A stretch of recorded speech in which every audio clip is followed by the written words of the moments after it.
Tirupati urban మండలం మంగళం గ్రామ లెక్కదాకలో సర్వే నెంబర్ 76పై రాష్ట్ర హైకోర్టు ఇచ్చిన ఉత్తర్వులను ధిక్కరించి అక్రమ నిర్మాణాలు చేపట్టిన వ్యక్తులపై చర్యలు తీసుకోవాలని పోలీస్ శాఖకు మిట్ట గాంధీపురంకు చెందిన కార్తికేయన్ విజ్ఞప్తి చేశారు.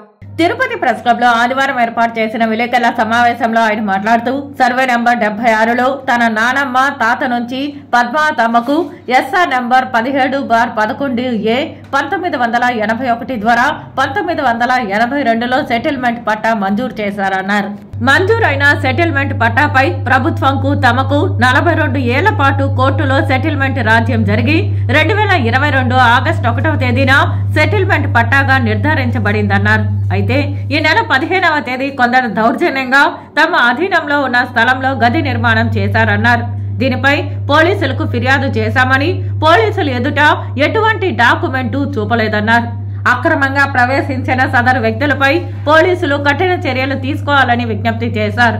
ఈ విలేకరుల సమావేశంలో విజయ్, సురేష్ తదితరులు పాల్గొన్నారు. 2022 సంవత్సరం ఆగస్టు నెల 1వ తేదీ WP నెంబర్ 37261/2017 నాడు సెటిల్మెంట్ పట్టాగా నిర్ధారించబడిందండి.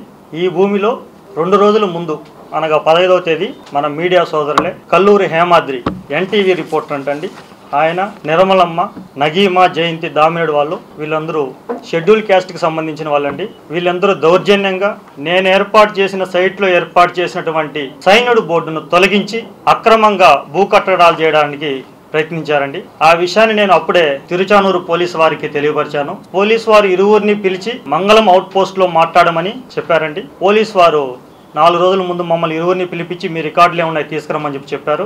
నాకున్నటువంటి 40 సంవత్సరముల రికార్డుని నేను తీసుకెళ్లి మంగళం అవుట్ పోస్ట్ పోలీసు ASI బాబు గారికి ఇవ్వడం జరిగింది. వాళ్ళ కాగితాలు అడిగితే మా దగ్గర ఎలాంటి కాగితాలు లేవండి, మాకు అవుట్ సైడ్ పట్టాలున్నాయి, మేము కట్టుకుంటాం అనే విధంగా దౌర్జన్యంగా మాట్లాడారు.